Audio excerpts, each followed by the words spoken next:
So right up front here we have a power front jack. There's a light on the front here so you can light things up while you're hooking up at night. You have a up and down button here for the jack. That's just to make it easier, of course, to put on or off. The hitch ball right here is a 2 5/16 hitch ball.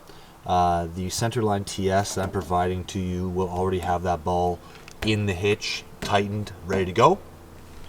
Right here's your battery. Right now we don't actually have the battery in place. It'll be in place when you get the trailer.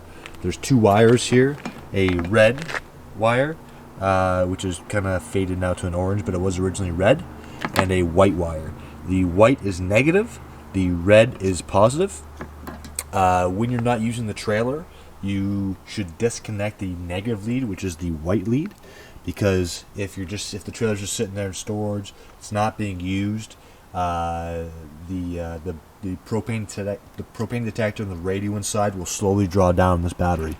If the trailer's plugged in, you don't have to worry about it, but if the trailer's just sitting there by itself, not plugged in, you should disconnect the negative lead.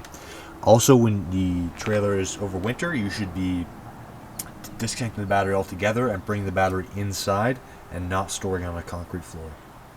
Awesome. We also have a 7-way connection here. This is a standard travel trailer connection. This would plug into the back of the truck. To use this properly, the truck has to have a brake controller. If the truck doesn't have a brake controller, you cannot tow this down the road.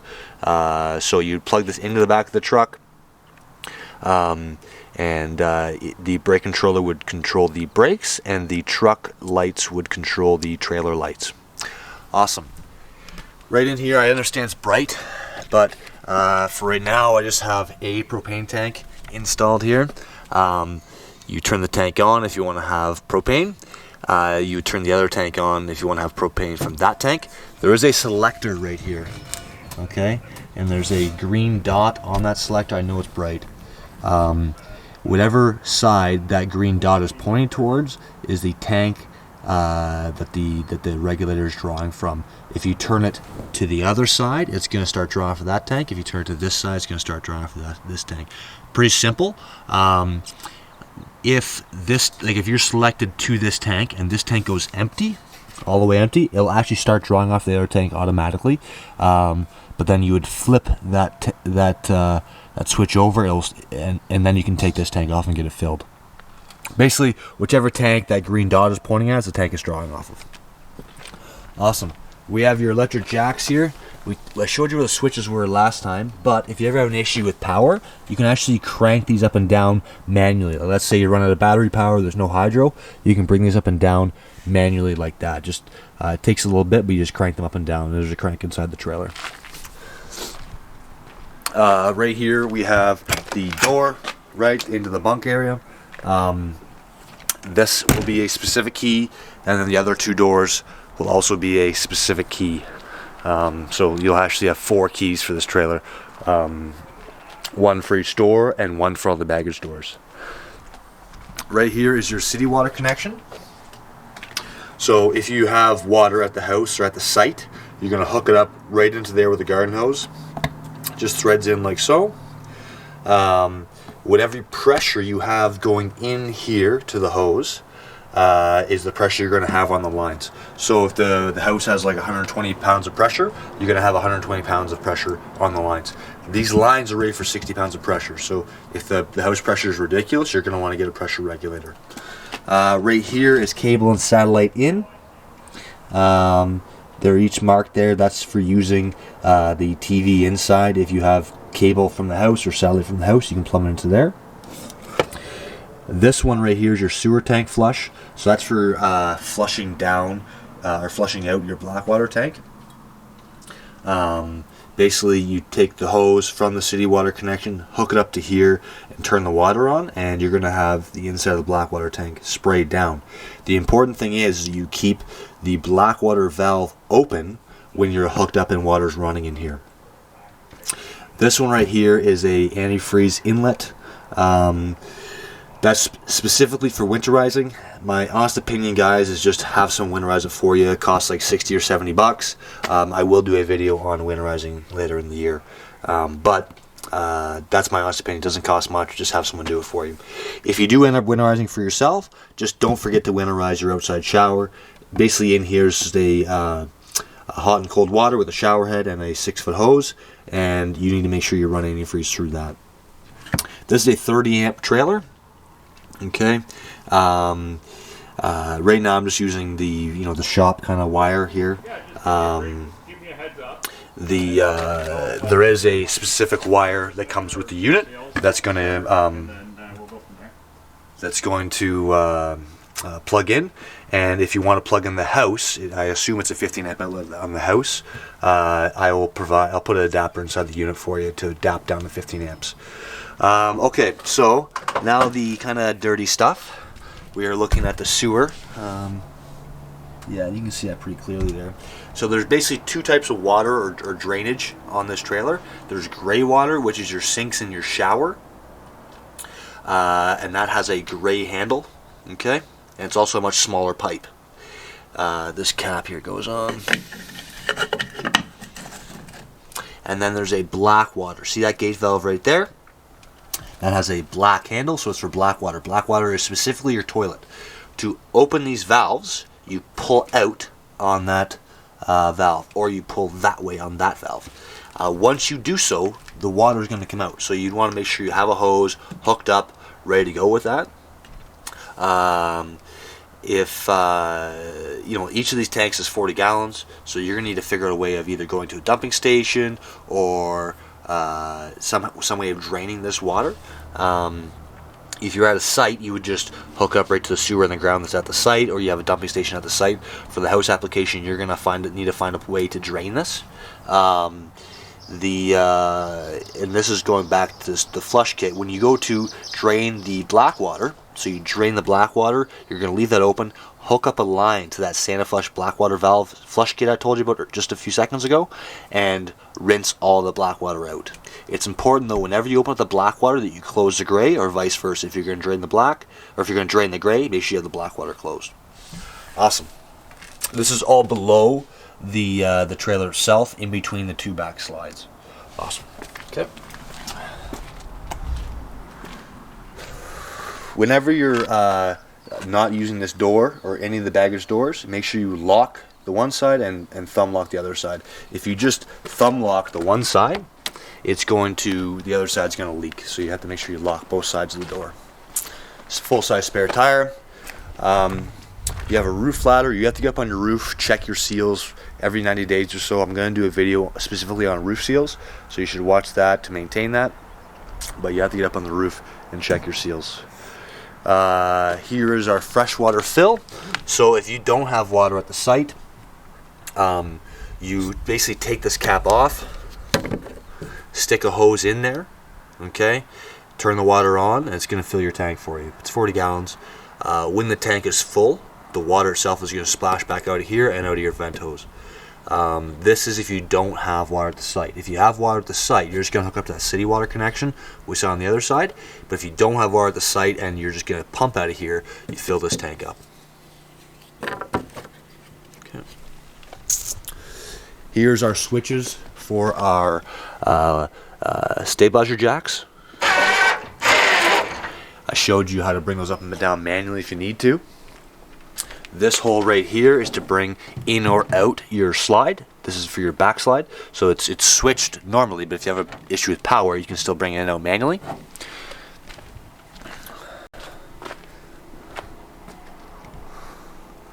Okay.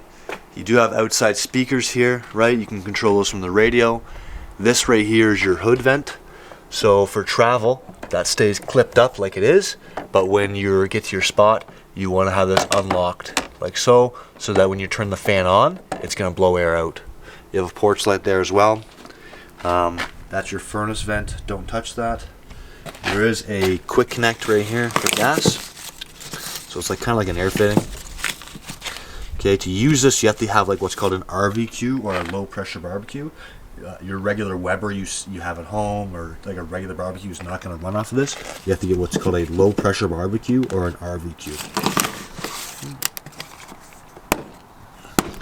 This hole right here below the low pressure part is for cranking out your main slide.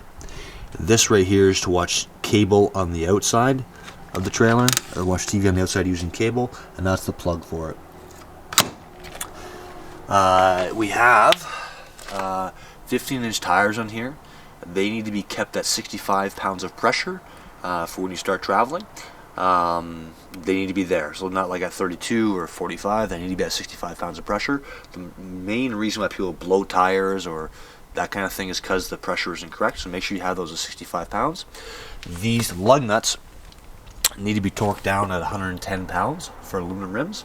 So if you ever take the wheels off to do something, you need to re-torque those down to 110 pounds. And then the bearings inside need to be repacked every 10,000 miles. We are going to pull those off as part of our PDI and check the grease and make sure that's all good. They need to be repacked at 10,000 miles. At 5,000 miles, there's a cap here you pull out, and there's a grease nipple in there. If you want, at 5,000 miles, you can grease your bearings. You put 2 shots of grease in there from a grease gun. These are all miles, guys, so this is a long ways away. But if you want, you got 5,000 miles, grease your bearings. At 10,000 miles, repack your bearings. All right. Here is your water heater. On a regular basis, you're not really doing anything here. You're not touching this valve. This right here is a plug that goes inside your water heater. That'll be in when you get the trailer. But you're not touching anything out here. When you turn the water heater on gas, you're going to hear like the roar of flame. If you turn on electric, you're not going to hear anything. There's a switch right here. I don't know if you can see that. That's a safety switch for your electric side of your water heater. So when the trailer's winterized, you turn this off right in through here, and then there's no way the electric water heater can get touched by accident over the winter. For regular use, you're just going to turn this on, and it'll be on when you get the trailer. So you don't have to necessarily do anything with this, but when it gets winterized, you want to turn that off and then turn it back on next spring. Okay? They did give you a little bit of a note there for that from the previous customer. Awesome. Again, another baggage door. Make sure you lock both sides of that door, and then this is just the other switch for your front landing gear. Basically, with that landing gear, you're going to push the extend button. Both sides, that side and this side, are going to come down. Once the first side touches, it's going to stop. The other side will continue down. Once they both feel pressure, then they're going to lift up evenly for you. So they're not going to like pick up one side more than the other. They're just going to lift evenly on either side. To level the trailer side to side, before you bring your jacks down, you're going to, if you're off level one side over the other, like let's say you're low on this side, you'd pull the trailer ahead, put a piece of wood down, and then drive the trailer up onto that piece of wood, picking up this side. Then once you're level side to side, you use the front jack, that big electric jack in the front, to level front to back, and then once it's level side to side and front to back, then you bring your stabilizers down. They're not levelers, they're stabilizers. On a regular basis, you should lubricate your door locks, like your main door locks, your baggage door locks, your jacks, your front coupler, all your baggage door locks through here. That kind of stuff is going to get stiff over time because it goes down the road. It gets corroded and rusty and stuff like that, so you need to be lubricating that. And you also have to be going up on the roof, checking your seals every 90 days. The other things you need to maintain are these kind of seals right here, like all the way around. This is something that doesn't really come apart very often, but you want to visually inspect stuff like that, stuff like up here, all that kind of stuff. You want to at least visually inspect once a year, and you need to be checking the roof every 90 days or so. Awesome, guys. That was the outside. We'll do a quick orientation on the inside too. Hey guys, we're just going to continue this orientation inside this Rockwood. I'd like to start first with the safety stuff. So right by the door there you have a fire extinguisher. Then across from the door you have a smoke detector that has a 9-volt battery, and you need to be checking that. And then down below here there is a propane / carbon monoxide detector. This is plugged right into the trailer. So if the battery, like if you're not plugged into something and your battery starts to get low in the front, this is going to start to beep like once every 30 seconds. So that's not a like an alarm. It's just like every 30 seconds it'll go beep, beep, and then it just kind of lets you know your battery's getting low. It's also one of the things that's slowly going to draw down your battery if you're not plugged in and you're running just off your 12 volts. Right beside that, you have our breakers and our fuses for the entire unit. So your breakers are on the left right here. So that's for your 110 things like your microwave, your AC, your fridge, your plugs, all that kind of stuff. And then there's 15 amp fuses here on the right for the 12 volt side of things. So like your radio, your lights, your furnace, all your kind of 12 volt appliances. Each one of these has a little red light beside it. So if the fuse is blown, that light will go out or go on. Pardon me. Then there's two more fuses, these 40 amps right here. They don't have light, so if they go, they just go. You can't really tell. You have to pull the fuse to see. What those fuses are for is if you ever hook your battery up backwards, those fuses will go and they will protect your converter. So if you ever hook your battery up backwards, or if you ever touch the positive lead on the frame of the trailer from the battery, those will blow. Okay, so just keep an eye on those. You can kind of tell if they've gone because you'll be plugged into hydro and your lights will start getting dimmer and dimmer and dimmer, like you're running off your battery, because it's not converting energy here. So you have to check those if you have an issue on the power side. Okay, pretty common thing to go. So if you ever hook your battery up backwards, they will blow. And this little plastic piece here is clear. So if one of those blue fuses is blown, the red light will actually show through there. Awesome. Here is our stovetop. So before you try to light anything, like your water heater, your fridge, any of those propane appliances, you should always light your stovetop first. Just get the propane through. I turned on the propane already. All I'm going to do is turn this to light. I can hear the gas come through. You may be able to hear in the video. And then you just spark it. Okay. So that is good and burning and blue, so we know we have propane. And then you can go and try to light your water heater or your furnace. If you just try to light them right away, they won't light because there's air in the lines. Awesome. Then there is a oven down below. Now this is something you have to manually light with a lighter. Okay? So you take a lighter and you light right here where my finger is. Okay? There's a pilot there. So you have to get on your hands and knees for this. This is a little bit cumbersome, but you have to get a lighter down through there and hold the flame there. While you're doing that, you or someone else has to turn this oven knob to pilot and hold it in. As you hold it in, you have to stick that flame down there where I showed you on the pilot. Once it's lit, you hold it for 30 seconds, keep holding it, then you turn it 300, 400 degrees, whatever you want to operate at. Not a lot of people use their oven, but if you do, you have to light your pilot first, and you hold in this button, light it, and then turn it to whatever temperature you want. Okay? If you try to light the oven without lighting your stovetop first, you'll be there for like 6 hours. So always light your stovetop 3 burners first, or one of the burners first. Right here is our fridge. This is pretty simple. Just turn it on. Okay? Right now it's on auto, which is what's written right here. Okay, and there's a light there, so that lets you know it's on auto. Because I'm plugged in right now, it's going to be running on hydro. If I were to lose power or just pull away, it would automatically flip over to gas. Okay, so you just want to leave it on auto all the time. That's pretty simple, right? So just don't be worried about this button for gas or whatever. Just leave it on auto, and it's going to be running on hydro there. Okay. For the fridge light to be on, the fridge has to be on. So just a quick little note there. And then the colder the fridge is, the higher you have this fin right here. I know it seems caveman-like, but the higher you have this fin, the colder the fridge will be. Basically, there's a sensor, this sensor right here, fits into that fin. We'll have this set up for you.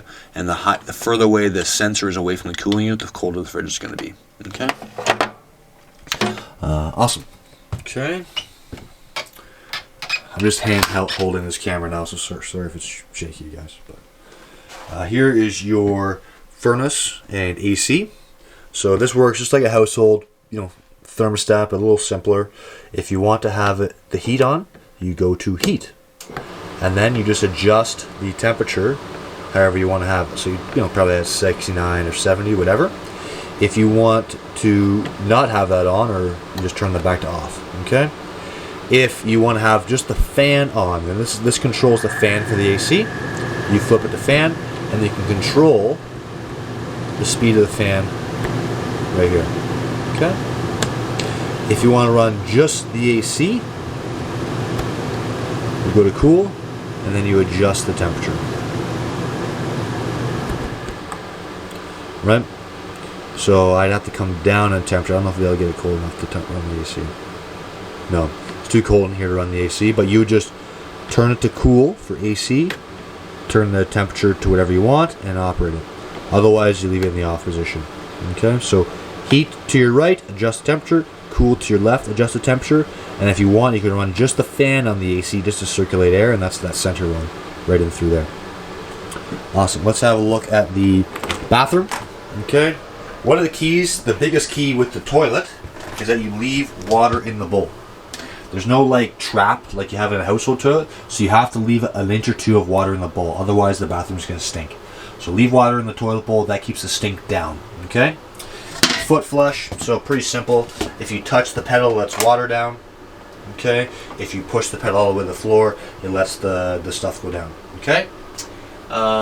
You do have a fan up in here. Okay. You can just turn that on and off. That's pretty simple. All right. You have to have the vent open though. Sorry.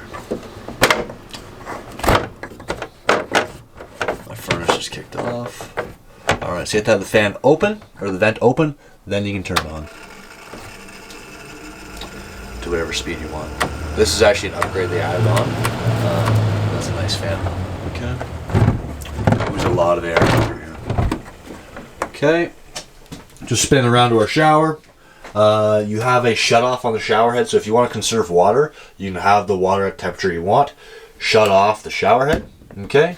And that's going to keep the water there. You can lather up and then turn it back on and ready to rinse off, okay? Everybody says there should be caulking around the tub here. There should not. That's meant to be like that, so don't caulk that. Just leave that exactly how it is. Okay. Awesome. Let's have a look at the back bedroom here. I don't think there's really anything to do.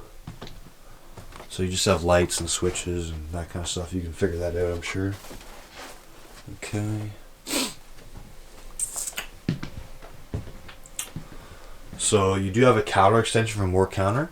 Basically these parts right here are going to hook into here. Alright, and then there's a leg to keep that, give you a little more counter space. That's pretty straightforward. Right here is where your TV would go. Okay. How do they have this hooked up? Oh, down through here. So this is a DVD player up here, which is going to come out on this HDMI cable, so you can plug that into the trailer or into the TV when you get a TV. Then this will be a coax. So if you want to run off the TV antenna on the roof, you can just thread that into your, sorry, it's not really focused. You can thread that into your TV. I'll let you guys just play around with this. This is just a radio, right? So you can figure that out. Radio, DVD player. You guys are young, I'm sure you can figure that out. You have some speaker selections here, A, B, and C. I'm not sure which one's C, which one's A. You can figure that out. It is Bluetooth, so you can actually plug this into your phone. You know, play music. There's an auxiliary input here, so you can run something from your phone. You have USB, you have an SD card, DVD player. Anyway, you guys get that. Cool. Nothing here in the front bedroom that I can really think of, just storage, whichever. Oh, I did mention this. This does lift up to give you some space there. Alright. So, basically, this, I'm plugged in right now with a shop cord, but that's your cord right there. That's going to plug in, and then that comes out to this 30 amp piece. I'm going to throw in a adapter here to go down to 15 amps, so you can just plug this into your house. But 15 amps, you cannot run the AC. You have to have 30 amps to run the AC. Okay.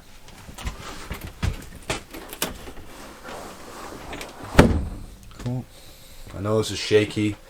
I'm just doing this by myself to make this easy here. So as you walk in, this is right by the main door, okay? You have a whole lot of switches. So slide is slide out, right? So in or out. Okay, so in is up, out is down. That's the main slide. This is the secondary slide, like your slide. So that's in, that's out. You hear that clutching, that sound that's making at the end? That's designed to do that. That lets you know it's all the way out. It'll also let you know it's all the way in. Right here's your awning. I'm just going to run that out here. So you can hear that running. While that runs out, I'll just talk about these things here. Just some light switches here. These are all light switches.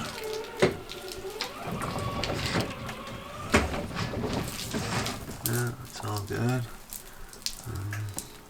This right here is a tank heater. Oh, I didn't know that. This has a tank heater, so basically you can kick that on and it'll heat your tanks underneath the trailer. So for winter kind of camping, that's pretty rare. I didn't realize this had that. Never mind what I said there. Sorry, that's silly, Josh. Sorry. So basically you have, that's your gas water heater and that's your electric water heater. Okay. So if you want to run on gas, you flip it on gas. If you want to run on electric, you flip it on electric.